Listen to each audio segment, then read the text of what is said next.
The search continues for a young swimmer swept away today in Jacksonville Beach. Good evening and thank you for joining us. I'm Heather Crawford.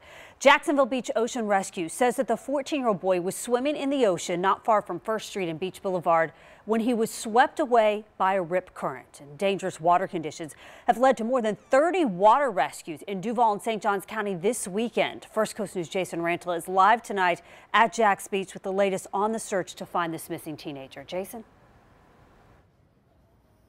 Heather, well, as you can probably tell, there are no active searches behind me right now. That doesn't mean that crews aren't periodically searching the beach for clues. That's what Jax Beach PD and Jax Beach Fire and Ocean Rescue are doing right now. And this search quickly turned to a recovery effort.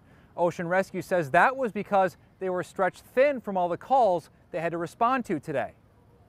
By sea and by air, a handful of agencies combed through the Atlantic Ocean in Jacksonville Beach Sunday with the hopes of finding the missing 14-year-old boy. The search began around 2 in the afternoon.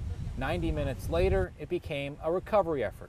I heard help, help, help, and that was it. Jaheim Patterson was at the beach with his wife. She seen the little boy flipping over in the water, back in the water currents. When he and several other lifeguards and Good Samaritans sprang into action.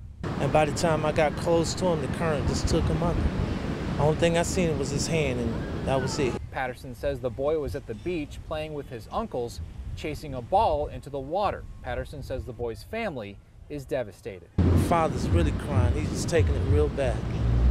He's crying, and everybody's, his whole family was there, always crying. We are having more calls for service today than we are on a busy Friday summer day. This was one of at least 10 rescues Ocean Rescue responded to Sunday alone. They say people didn't heed their call to stay out of the water. The overall call volume in Jacksonville Beach has been tremendously hard due to bathers and beachgoers not listening to Ocean Rescue's advice.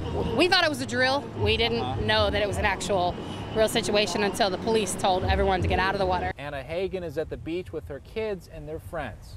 With Sunday's red flag conditions, she's only letting her kids in the shallow water. And it's anywhere between the knee and the hips. That's it. That's my comfort zone. Now both Hagan and Patterson are praying the boy is found. I'm not for sure if he's going to come up alive, but I pray they find his body. And Ocean Rescue says when conditions are this poor, either stay out of the water or swim by a lifeguard. Ocean Rescue and Coast Guard resume water patrols 8 a.m. tomorrow morning. Live in Jacksonville Beach, Jason Rantala, First Coast News, on your side.